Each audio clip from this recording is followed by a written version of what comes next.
Good afternoon, my YouTube viewers. It's Crystal here. I wanted to make another video for you. I know I haven't made any videos in a while, and it's because I've been busy doing other things.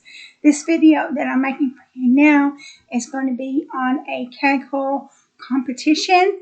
It's on a Kaggle competition, and it's for June's competition, playground competition. So it's with season 5, episode 6. And what you have to do is you have to predict on fertilizers. But the thing is that instead of predicting on one fertilizer, you have to predict on 3 fertilizers, which I had never done anything like that before. So I actually had to look at the code that other people had provided to help me to do the 3 fertilizers. So this is going to be a good code review to do, because we're going to be going over something that I've never had to do before, and I've had to look at other people's code in order to be able to do it. So the title of the notebook is Play 5.6 XGBClassifier, and what I will do is I will give you a link to the notebook in the video so you can look at the notebook. So the first thing that we want to do is we define our problem statement, and so the problem statement is we're going to predict on up to 3 fertilizers.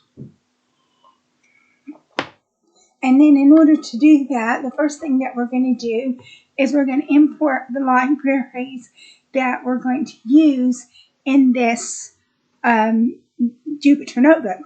So we're going to import pandas as PD to create the data frames and process the data. We're going to import NumPy as MP to perform numerical computations and create NumPy arrays. We're going to import OS to go into the operating system. We're going to import sklearn, which is going to provide machine learning functionality. We're going to import XGBoost, which is a gradient boosting model. And we're going to import matplotlib.pipeline SPLT as visualization. And we're going to import Seaborn as SNS as visualization as well. But in this particular Jupyter notebook, I didn't do any visualization. And the reason why I didn't do any visualization is because I was working on making predictions. So I did do a little bit, and you'll find out what I did. But I didn't do any visualizations. So after we've imported our libraries, then what we're going to do is we're going to retrieve the files. We're going to use OS to go into the system and retrieve the files. So we're going to retrieve the 3 files of train test and sample submission. And these are CSV files. And then what we're going to do is we're going to use pandas to read the files. And so these files are going to be named train test and submission. So we've got our training file, the train data frame, which has ID, temperature, humidity, moisture, soil type, crop type, nitrogen, potassium, phosphorus, and fertilizer name. So you can see that the soil type and the crop type are objects. They're non-numeric. And everything, and the fertilizer name is categorical. And those are the names of the fertilizer. And so I did actually have to look at code to figure out how to do it, but a lot of the code is mine. And so the code that I had to look at, I'll show you the code that I had to look at, but the rest of the code is mine. So what we wanted to do is I wanted to see how many unique fertilizers we had. So we use the unique command to find out that you've got 7 fertilizers. And then you can see we check the LIN of the non-fertilizers categories, and you can see that it's 7. So now we're going to use the unique function to find out what the crop types are. So you've got sugarcane, millet, barley, paddy, pulses, tobacco, groundnuts, maize, cotton, wheat, oilseeds. And then the number of crops is 11, because that's Lin crop. So now what I did was I created a pivot table because I wasn't sure exactly what I was doing and I was trying to figure out what to do. So I thought, well, why don't we make a pivot table and see what comes up on our pivot table? So we made a pivot table on the crop type. So you can see that this is the pivot table that we made on the crop type. And then we made a pivot table on the soil type. So you can see this is the pivot table that we made on the soil type. And then what I did was I used the group by function. So I used the group by function on the crop type. So you can see, and then what we did was we selected the three most common types of fertilizer based on the crop type. And we did that as a group by, so you can see that. And then we did it on the soil type, the three most common fertilizers based on the soil type. So you can see that as well. We checked to see if we had any null values. We didn't have any null values. And then we checked our test data frame. Our test data frame is the same format as the train data frame, except for the fact that it doesn't have a fertilizer name. So we check for null values in the test data frame, and that's 0. And then we check for the submission. And so this is what Kaggle wanted to see when we submit our work. You can have up to 3 fertilizers when you submit your work. So that's where I personally had to look at people's data to find out what I was doing because I wasn't sure what to do. I wasn't sure how to go about it. So we're going to drop the ID column. The reason why we're dropping the ID column is because you don't need it. And the reason why you don't need it is because Pandas automatically indexes every row anyway, so you don't need an ID.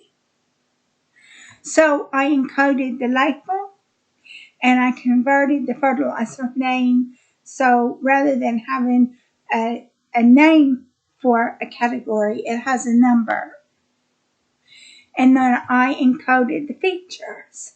So we encoded the features as well.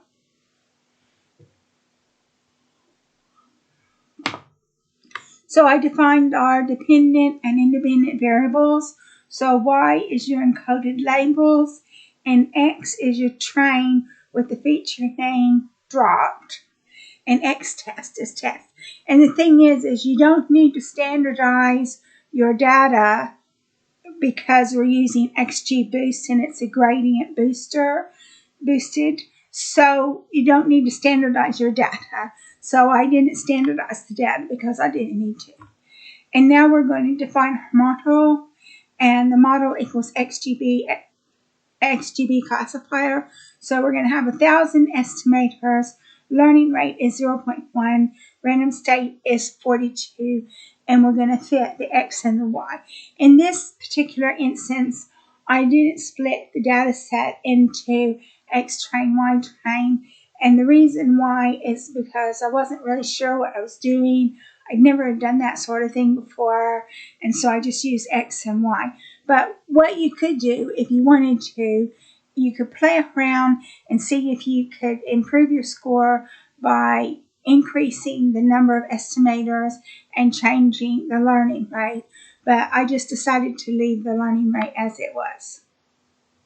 So now we're going to predict on the test set, but instead of using the predict method, we're going to use predict proba. And that's how we're going to get around finding 3 fertilizer types. So we predict proba, we get the prediction. And then so now what we're going to do is we're going to take the predict proba and we're going to convert it into one cell.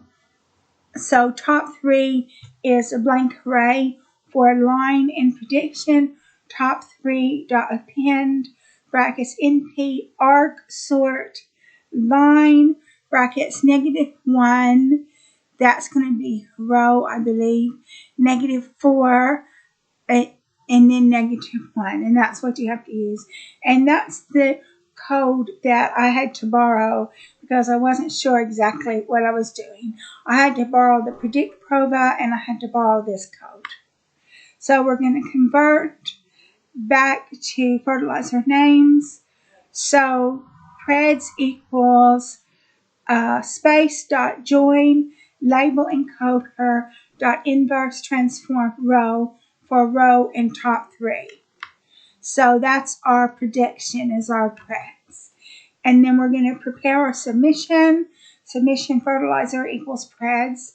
Submission.toCSV brackets submission.csv comma index equals false. So we're going to convert the data frame to a CSV file. Submission.pd.read CSV. So we're going to read it. And then this is the submission that we have is, and so you can see that we've got 3 fertilizers in 1 cell of data, which is what Kaggle wanted. And so that's how you go about doing it. You go about doing it by using the predict proba, and then when you do the predict proba, you only select the top 3 values for predict proba, and then you join them together into 1 cell. And that's how it's done. And then so I submitted my work to Kaggle, and I got a 33.972%, which isn't too bad. And I decided, well, I was happy with that score, so I would leave it. But if you wanted to improve your score, you could fool around with the hyperparameters and the XGBClassifier, and that might help you to improve the score. So thank you so much. This completes our video. If you like my video, please like and subscribe. And thank you so much for watching the video. And I'll be making more videos for you on technical subjects in the very near future.